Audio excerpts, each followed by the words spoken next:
തമാശയായിട്ട് കാണാം. അവരെ പേരും ഉണ്ടായിരുന്നു, അത് നടന്നില്ല. ഇനി ആർക്കെങ്കിലും ആ വ്യക്തിയോട് താല്പര്യം ഉണ്ടായിരുന്നെങ്കിൽ അവരെ പോലും നിരാശരാക്കുന്ന അടിസ്ഥാനരഹിതമായ ഒരു ആക്ഷേപമാണ് ഉന്നയിച്ചിട്ടുള്ളത്. അല്ലല്ല, എല്ലാം അവിടെ തന്നെ ആലോചിച്ച് തീരുമാനിക്കും.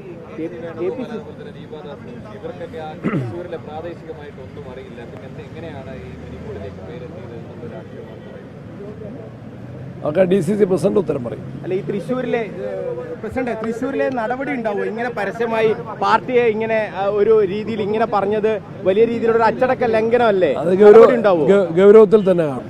എല്ലാ UDFന്റെ വൻ വിജയം ഇന്നത്തെ തെരഞ്ഞെടുപ്പുകളിൽ പ്രകടമായി. കോർപ്പറേഷനുകളിലും മുനിസിപ്പാലിറ്റികളിലും വൻ ഭൂരിപക്ഷം, കൂടുതൽ വോട്ടുകൾ, കൂടുതൽ സ്ഥാനങ്ങൾ നേടിക്കൊണ്ട് UDFന്റെ പ്രതിനിധികൾ ജയിച്ചു. എല്ലാ പ്രതിനിധികൾക്കും അഭിനന്ദനങ്ങൾ അറിയിക്കുന്നു. തിരഞ്ഞെടുത്ത മുഴുവൻ കൗൺസിലർമാർക്കും പ്രത്യേകമായി നന്ദി പറയുന്നു. നല്ല ഭരണം കാഴ്ചവെക്കാൻ എല്ലാവരും ബാധ്യസ്ഥരാണ്, പ്രതിജ്ഞാബദ്ധരാണ് എന്ന് ജനങ്ങൾക്ക് ഉറപ്പു നൽകി. അത് UDFന്റെ യോഗം ചേർന്നു. KPCCയുടെ ക്യാമ്പ് ബത്തേരിയിൽ 4-5 തീയതികളിലുണ്ട്. ഞങ്ങൾ മുന്നൊരുക്കങ്ങളുമായിട്ട് മുന്നോട്ട് പോകും.